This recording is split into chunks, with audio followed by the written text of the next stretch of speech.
Hi, welcome to the Denson's Kitchen. Today I am going to be making chocolate cake. This is one of my favorite recipes handed down from the Denson side of the family.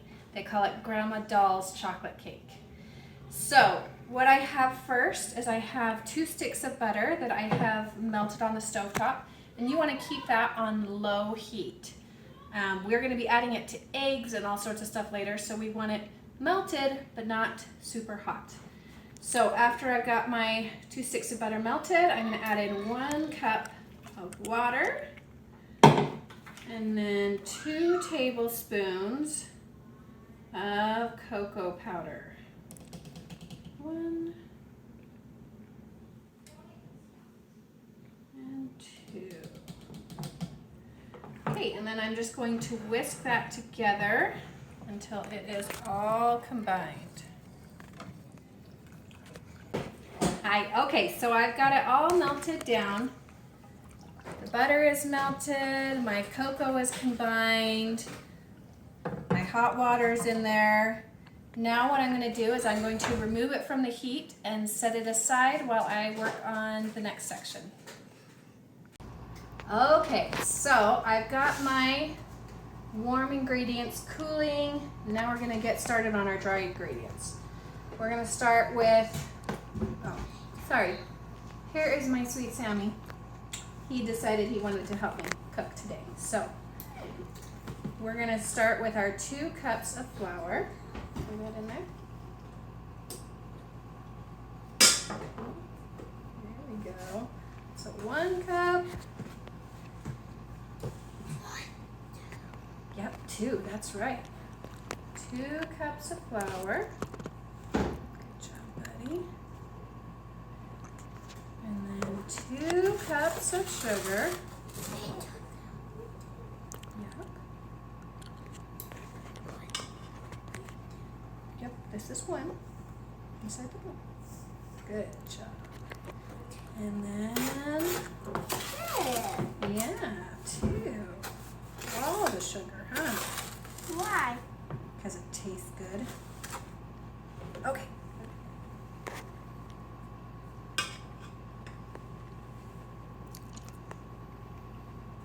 You got it. Pour it in there.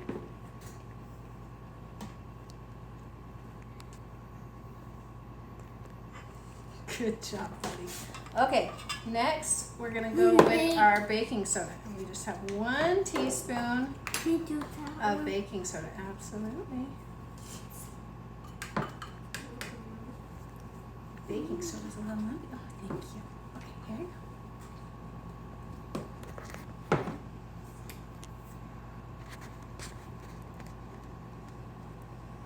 go. You got it. Okay, now we're gonna give those dry ingredients a little mix. Pull that one over. Good, that locks it in. With cakes or cupcakes, you know how you cook it and sometimes it'll sink down in the middle? That usually means that 1, it's either undercooked, or 2, you overmixed it. So it's a good idea to mix your dry ingredients beforehand so that you don't overmix when it comes all together. Okay, so next we're going to start with our liquids. Now, one of our liquids that it calls for is buttermilk, which I never have on hand, but what you can replace that with is sour milk. So it's 1/2 cup of buttermilk, so I'm going to pour 1/2 cup of my milk, and then I'm going to pour in about 1/2 tablespoon of buttermilk. I usually do a tablespoon per cup of milk. So I'll pour in about 1/2 tablespoon of lemon juice into my milk. And then I'm going to have Sammy mix this around, and then we're going to let it sit on the counter while we get our other liquids in. Get that mixed. While he is mixing that, I will do our eggs. Okay, that is good, buddy. Thank you. These are my garbage. So while that is setting up, and what you'll see happen is that it just starts to coagulate and get a little chunky looking. Okay, so we'll give that a minute to set up. And we're gonna do, yep, will you hold this hand? Okay. 1 teaspoon of vanilla. Okay, pour it in there. So carefully, good job.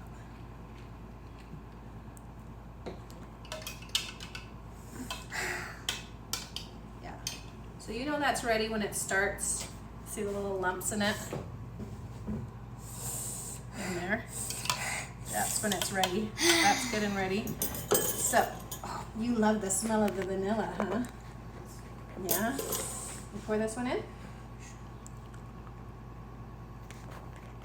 Good job, Sammy. Yeah, you did it really good. Okay, so we're gonna give that a quick mix. Get it started going. If you don't have a KitchenAid, this works just fine in a bowl and a whisk. KitchenAid is definitely not necessary. It's just handy for this recipe. Okay, so what I'm going to start doing is we have our cocoa butter water mixture, and I'm going to start slowly adding that in. Now I have my little pour spout here. I'm just going to add while it's mixing on low. Just pour a little bit in at a time. And what you're doing is you are tempering your mixture so that it comes up to temperature, but you're not cooking your eggs, because I did that once with this recipe and it was so gross. You have scrambled eggs in your chocolate cake. So it is just tempering that in there so that we don't cook our eggs, but our butter stays melted, gets fully mixed in there.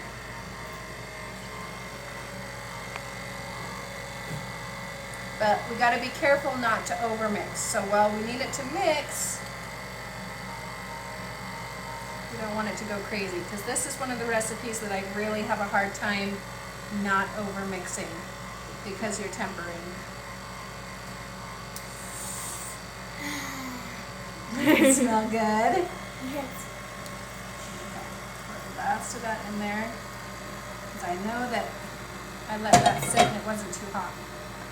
Okay, so I'm actually going to turn it off and lift it up. He's really into this. And I'm going to go around and scrape my sides and my bottom. Because you see how it's a very thin batter. It's not thick at all, which means it's a very moist cake. Delicious cake. Yeah. I prefer Really, my cake moist. really dense and moist. That mix for another minute.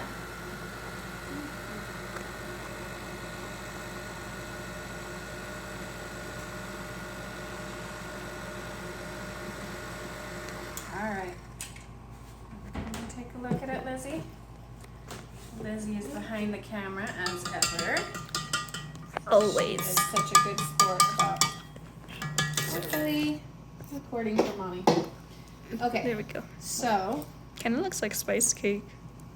it does. It's like a light brown. It's not super dark chocolate. That's why I like this. It's more of like a milk chocolate cake. Oh, you're gonna get chocolate in on his your hand in the camera. So it's No, more puppy. of he's having really fun watching the camera. It's more of a milk chocolate cake and less of a dark, rich chocolate. Okay, so I've got my 9x13 pan greased and ready to go. I've got my chocolate cake batter all mixed and ready to go. So I'm just gonna pour that in there. Put it all in. And then I am going to throw it in the oven gently. Sam, what? No throwing cake. You're the one who sat in cake, Bubby. No throwing cake. I'm going to gently place it in the oven. and it will bake for 20 to 35 minutes. You want to be really careful with this one to make sure that your center of your cake is fully baked. It will smell really delicious and it will look cooked on top, but you put a toothpick in there and it's not done. And let me tell you, there's nothing worse than bringing cake out and then having to put it back in the oven after you've cooled it and frosted it. Okay, so here we go. In the oven. What? You're awesome, Sammy. Have our cake all baked and it came out beautifully. You can see I did overmix just a little bit. I got a little bit of a dip there. Like I said, this is a tricky one. You got to be really careful not to overmix. But we are finally ready to frost it. So it's cooled. It's mostly cooled. It's still a little bit warm, but pretty good. So I've got my half a cube or 1/4 of a cup of butter melting over here on low heat. It's nice and melted. So what I'm going to start with is adding my cocoa powder. So I am going to add, I am going to add 2½ tablespoons of cocoa powder to this. Ew. Okay, so we've got our cocoa in there, nice and mixed in. What I am actually going to do is I'm going to turn off my heat, but I'm leaving my pan on there so that my butter stays melty. Okay, so now I'm going to pour in 1.5 cups of powdered sugar. And here comes Sammy. Into my, yeah, he's joining us again. Into my saucepan. Hi, Sammy. Yes, you can. In just a second, I'll have you mix. Okay. So, 1.5 cups of powdered sugar into my butter and chocolate mix. I'm going to go ahead and start kind of whisking that around a little bit. Now we are going to need to add milk to this. I'm going to add first, now that I've got my heat off, I'm going to go ahead and put in 1/2 tablespoon of vanilla. Looks like I have just right. You poured it for me? Good job. Okay, get that going in there. Does smell good? Okay, let's get adding our milk. So you probably want to add milk in a tablespoon at a time. Ooh, mixing as we go, making a huge mess. Naturally. Well, it wouldn't be an instant kitchen without a little bit of mess. It's true. We're messy cooks, aren't we? Mm-hmm. Okay. Get that going. What is that, puppy? Train. It's a train? Tree. Oh, Sammy's got a train face. Okay then, puppy. Okay, it's a little thin. I put a little too much milk in it, so I'm just going to add House now. a little powdered sugar. House Going now. in there. Oh my gosh. Now, the really nice thing about frosting is you make it the way you like it. If you like a drizzle, you have less powdered sugar. If you like a nice firm frosting, you add more. Do you want to mix for me? Okay, Sammy's going to give it a good mix, and then we'll probably be ready. Pour that on as evenly as possible.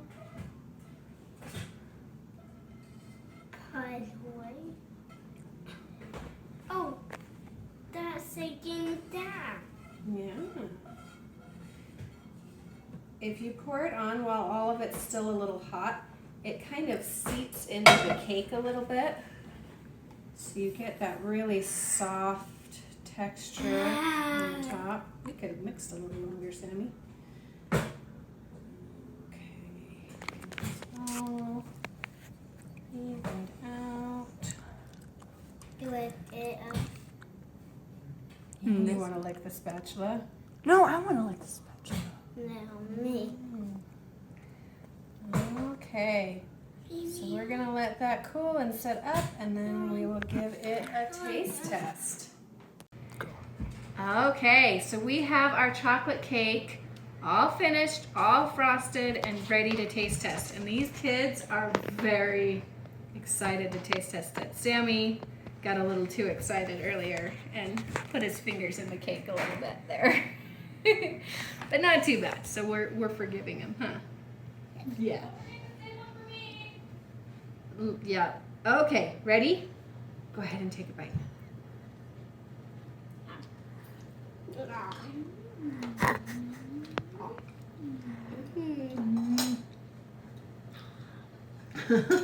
What do you guys think? Delicious. Delicious. That's good stuff right there.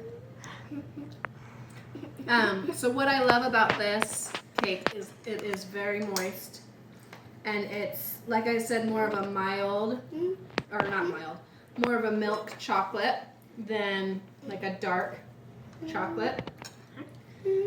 And the frosting, you can add a little more cocoa powder if you want more of like a dark chocolate ganache. But the measurements I gave you is just a little bit darker. You notice there was more cocoa powder in the frosting than there was in the cake. It gives it a little bit of a darker chocolate flavor on top. Oh my gosh. Nope. Don't go for the cake. All right, 1 out of 10, Catherine. 1 to 10, what did you think? 11. 11? What about you, Sammy? 1 out of 10. 10 too. 1, 2, 3, 4, 5, 6. No, not your hand. All right, so this is by far my favorite chocolate cake. So I give it a 10 out of 10 too. We're gonna say goodbye so we can eat more cake. Bye, guys. Bye.